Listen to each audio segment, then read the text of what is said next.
जय हिंद दोस्तों, आप सभी का आपके अपने YouTube channel study with Anil sir पर स्वागत है। सुबह के 9 बज चुके हैं और हम हाजिर हो गए हैं आपकी परीक्षा की तैयारी को और बेहतर करने के लिए ज्योग्राफी की एक वीडियो लेकर। तो वीडियो को लाइक एंड शेयर करें, हमारे चैनल को भी सब्सक्राइब करें तथा बेल आइकन को प्रेस करें, जिससे हर वीडियो का नोटिफिकेशन पहुंचे आप पर सबसे पहले।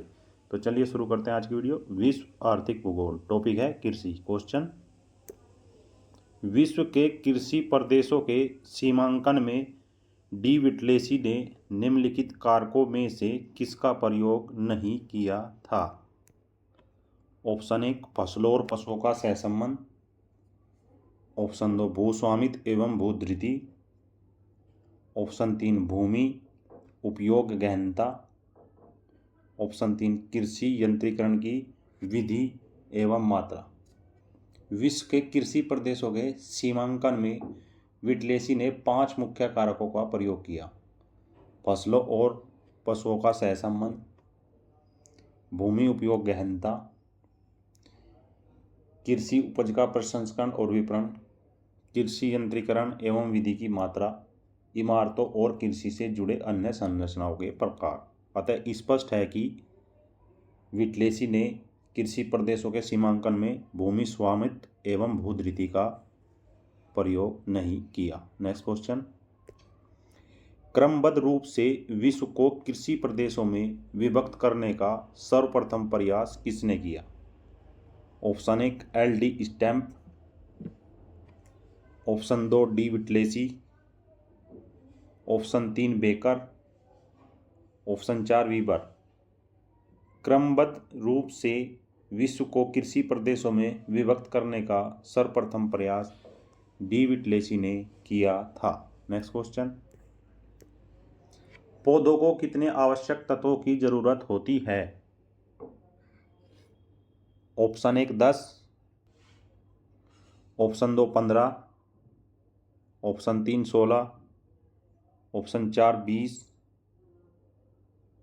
पौधों की वृद्धि के लिए 16 आवश्यक तत्वों की जरूरत होती है, जिनमें से 10 तत्व दीर्घमात्रिक तथा शेष 6 तत्व लघुमात्रिक है। इनमें से किसी एक की कमी से पौधे का पूर्ण विकास नहीं होता। अतः आपका आंसर है 16 तत्वों की आवश्यकता होती है। नेक्स्ट क्वेश्चन, रूस में कृषि फार्मों को निम्नलिखित में से किस नाम से जाना जाता है?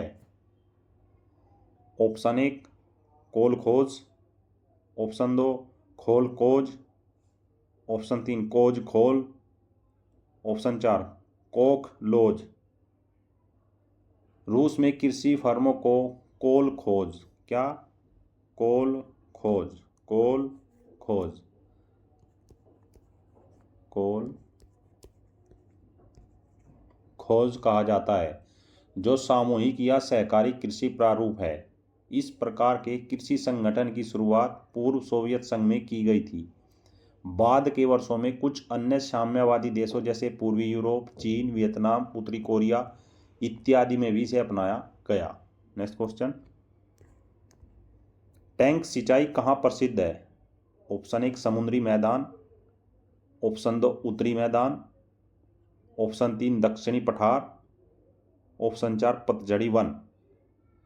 दक्षिण भारत का अधिकांश भाग पथरीली सतहों से आच्छादित है, इसलिए दक्षिण भारत के पठारी भागों में, विशेषकर तमिलनाडु में तालाब सिंचाई या टैंक सिंचाई अधिक प्रचलित है। नेक्स्ट क्वेश्चन, निम्नलिखित कथनों में से कौन सा या से कथन सही है? कथन 1 है दक्षिण पूर्वी एशिया में बागाती कृषि अत्यधिक विकसित है, यह कथन तो सत्य है। कथन 2 है दक्षिण पूर्वी एशिया लंबे समय तक यूरोपीय शासन में रहा, यह कथन भी सत्य है।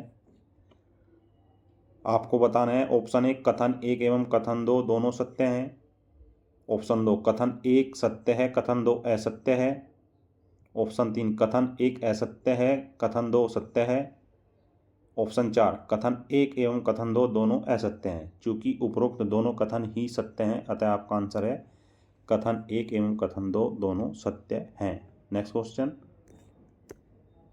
निम्नलिखित कथनों में से कौन सा या से कथन सही है? कथन 1 है चीन में उच्च जनसंख्या घनत्व नदी घाटियों और पूर्वी तटीय मैदानों में पाया जाता है। कथन 2 है, चीन के लोगों का मुख्य व्यवसाय कृषि है। आपको बताना है। ऑप्शन 1 है, कथन 1 एवं कथन 2 दोनों सत्य हैं। ऑप्शन 2, कथन 1 सत्य है, कथन 2 असत्य है। ऑप्शन 3, कथन 1 असत्य है, कथन 2 सत्य है। ऑप्शन 4, कथन 1 एवं कथन 2 दोनों असत्य है। तो कथन 1, चीन में उच्च जनसंख्या घनत्व नदी घाटियों और पूर्वी तटीय मैदानों में पाया जाता है, सत्य है। कथन 2, चीन के लोगों का मुख्य व्यवसाय कृषि है, ये भी सत्य है। अतः आपका आंसर है कथन 1 एवं कथन 2 दोनों सत्य हैं। नेक्स्ट क्वेश्चन, किस फसल की खेती के लिए जल जमाव की आवश्यकता होती है? ऑप्शन 1 चाय, ऑप्शन 2 कॉफी, ऑप्शन 3 धान, ऑप्शन 4 सरसों। धान की खेती के लिए जल जमाव की आवश्यकता होती है क्योंकि पानी के जमाव से खेत में फास्फोरस, लोहा और मैग्नीज तत्वों की उपलब्धता बढ़ जाती है और खरपतवार भी कम उगते हैं। जल जमाव से धान के खेत में नील हरित शैवाल भी पनपते हैं जो खेत में नाइट्रोजन की पूर्ति में सहायक हैं। नेक्स्ट क्वेश्चन, कृषि का वह प्रकार जिसे बड़े पैमाने आकार वाले खेतों में यांत्रिक विधियों से किया जाता है क्या कहलाती है? ऑप्शन 1 मिश्रित खेती, ऑप्शन 2 विस्तृत खेती, ऑप्शन 3 उद्यान कृषि, ऑप्शन 4 गहन कृषि। विस्तृत कृषि के अंतर्गत किसके? विस्तृत कृषि के अंतर्गत खेतों के आकार बड़े होते हैं तथा लगभग संपूर्ण कृषि कार्य आधुनिक यंत्रों की सहायता से किए जाते हैं। नेक्स्ट क्वेश्चन, बागान रोपण किस श्रेणी में आता है?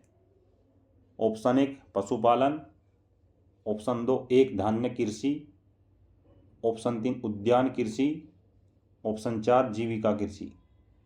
बागान रोपण उद्यान कृषि के अंतर्गत आता है। जैसे फूलों की खेती के लिए फ्लोरिकल्चर, सब्जी के लिए ओलेरिकल्चर, फलों के लिए पोमोलॉजी, अंगूरों के लिए विटीकल्चर आदि उद्यान कृषि के ही विविध रूप हैं। नेक्स्ट क्वेश्चन, द्राक्षा कृषि क्या है? ऑप्शन 1 वनों का संरक्षण, ऑप्शन 2 अंगूरों का उत्पादन, ऑप्शन 3 कृषि का आदिम प्रकार, ऑप्शन 4 गन्ने का उत्पादन। तो द्राक्षा कृषि को विटीकल्चर क्या विटीकल्चर भी कहते हैं जो अंगूरों के उत्पादन को कहा जाता है। नेक्स्ट क्वेश्चन, ट्रक फार्मिंग किससे संबंधित है? ऑप्शन 1 साग सब्जी से, ऑप्शन 2 दूध से, ऑप्शन 3 अनाज से, ऑप्शन 4 मुर्गी पालन से। ट्रक फार्मिंग साग सब्जी से संबंधित है। जिन प्रदेशों में कृषक केवल सब्जियां उत्पादित करते हैं उसे ट्रक फार्मिंग कहा जाता है। ट्रक फार्म एवं बाजार के मध्य की दूरी जो एक ट्रक रात भर में तय करता है उसी आधार पर इसका नाम ट्रक फार्मिंग रखा गया है। नेक्स्ट क्वेश्चन, कौन सी कृषि पद्धति में कृषक अपने तथा अपने परिवार के भरण पोषण के लिए फसलें उगाता है? ऑप्शन 1 स्थानांतरित कृषि, ऑप्शन 2 जीवकोपार्जी कृषि, ऑप्शन 3 गहन कृषि, ऑप्शन 4 मिश्रित कृषि। वह कृषि पद्धति जिसमें कृषक अपने और अपने परिवार के भरण पोषण के लिए फसलें उगाता है उसे जीविकोपार्जी कृषि कहते हैं या निर्वाह कृषि कहा जाता है। यह कृषि स्थानांतरी और स्थानबद्ध दोनों प्रकार की हो सकती है। नेक्स्ट क्वेश्चन, झूमिंग कृषि निम्न में से किन क्षेत्रों में वनों के क्षय एवं विनाश का एक प्रमुख कारण है? ऑप्शन 1 दक्षिणी एवं दक्षिण पूर्वी एशिया, ऑप्शन 2 उत्तरी अफ्रीका, ऑप्शन 3 उत्तरी पूर्वी अमेरिका, ऑप्शन 4 मानसूनी एशिया।